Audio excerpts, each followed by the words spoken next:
Well, hello and welcome to this edition of Live Intentionally. We kind of threw this on at the last minute today. My daily devotion really caught me today and said, hey, you need to share this with everybody. So I want to put it out there for you. I mentioned it in Thrive Thursday this morning. So if you didn't catch Thrive, go back and catch it because it was a really good one this morning.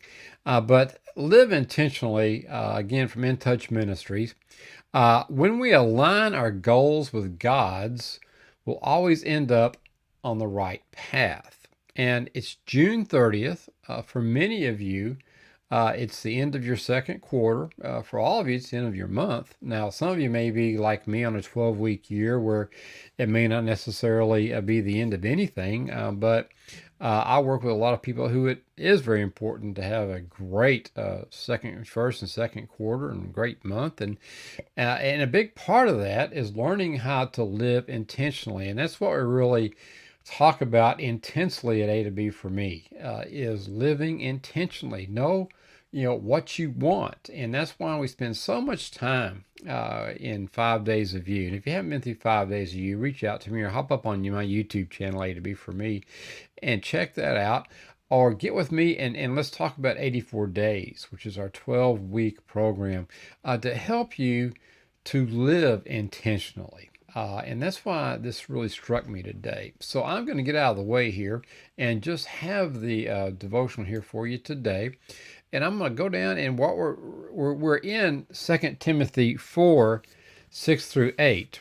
And I don't know if any of you are familiar with the walk to Emmaus, but this was my scripture for my walk to Emmaus. So it was another thing just really shocked about today and said, hey, I've got to go on the air with this one.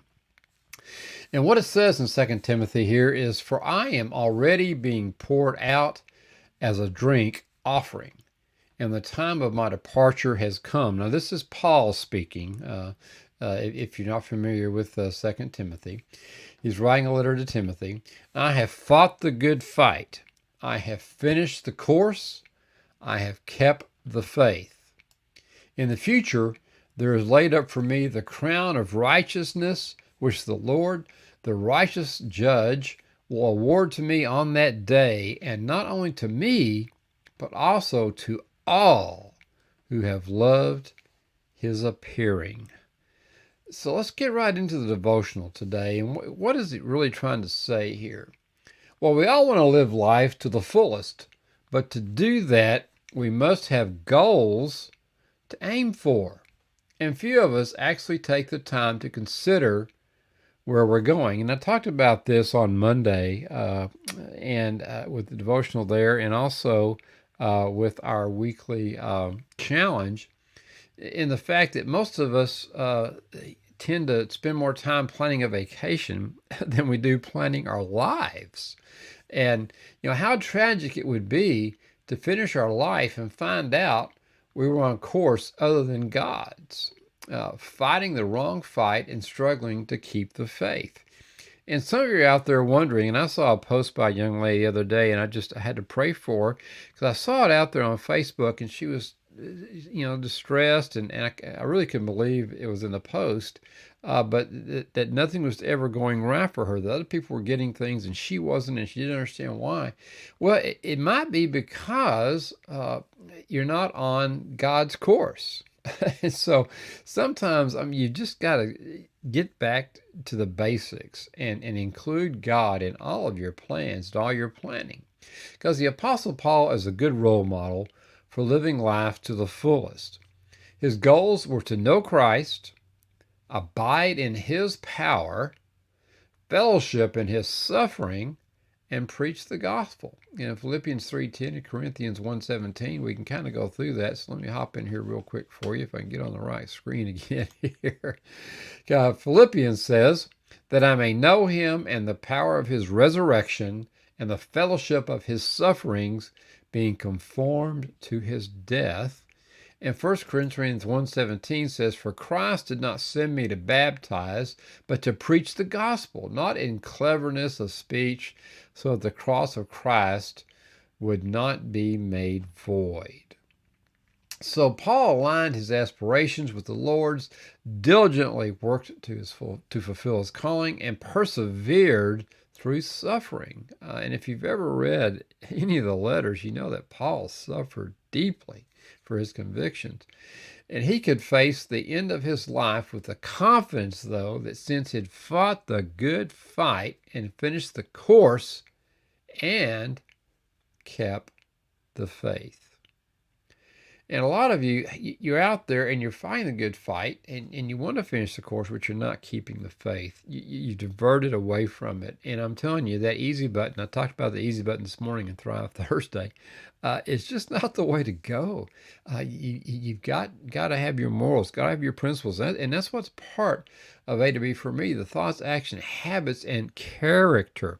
If you don't have the right character, you're never going to reach your destiny. And that's what fighting the good fight, finishing the course, and keeping the faith, a big part of that character is keeping the faith. And if you keep doing what you're doing, you'll keep getting what you've been getting. Of course, we all know that as the definition of insanity, trying to do the same thing the same way and trying to get a different result. But don't settle for the mediocrity of an unplanned life. And we talk about mediocrity a lot in the compound effect. But set aside some time this week to get alone with the Lord. And some of you may not be comfortable with that. They're listening out there. You're not there. But I'm telling you, it's just a conversation.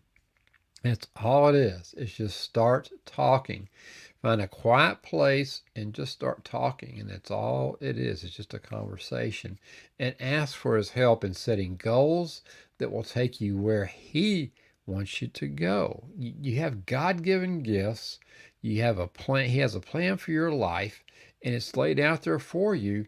You just need to ask him to help you set those goals and consider every area of your life in this, your personal life, your relational life, your financial life, your vocational life. But make your spiritual goals your primary emphasis. If any of you who work with me know I've got 7 different areas of success, and one of the key ones is that spiritual area. But let God help you change direction so you can pursue things that align with his will. Then start living intentionally. And it's just such a great devotion this morning. I'm gonna hop back here and talk to you again. And I just wanted to make sure that I pass this on to you. And I know some of you struggle with this, maybe. This whole God thing sometimes just gets you messed up. But I got to tell you, I got 7 parts of my goals. Again, you got career, you got financial, those are separate.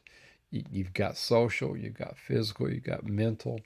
And you've got physical and you've got spiritual, and you've got to work on the spiritual, because if you're not working within God's will, that's probably one of the reasons why you're struggling. And I know a lot of you are out there saying, well, I don't understand why it's so easy for them. Well, don't worry about why it's so easy for them. You're not them. You are you. And you have God-given gifts, and you are so special, and you have just a special way of doing what you do. And we just have to sit down and figure out what it is that you do so well that you can share with other people, and become successful in that, and really get that feeling that, man, this is what I'm here for, and this is why I'm here, and I can live intentional. So reach out to me if you got some any questions on this, but go over these scriptures, pray on these, meditate on these, and I hope that you can get things going, especially every weekend when you're working you're looking over what you did for the week, and you're doing your reflections, and you're doing your planning, and you're getting ready to execute.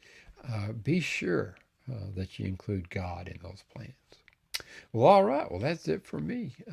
Have a great rest of the week. A wonderful weekend. We got the July 4th weekend coming up. So be careful out there. Be safe with your travels. And above all, keep moving in the direction of your dreams. And we'll be talking to you later.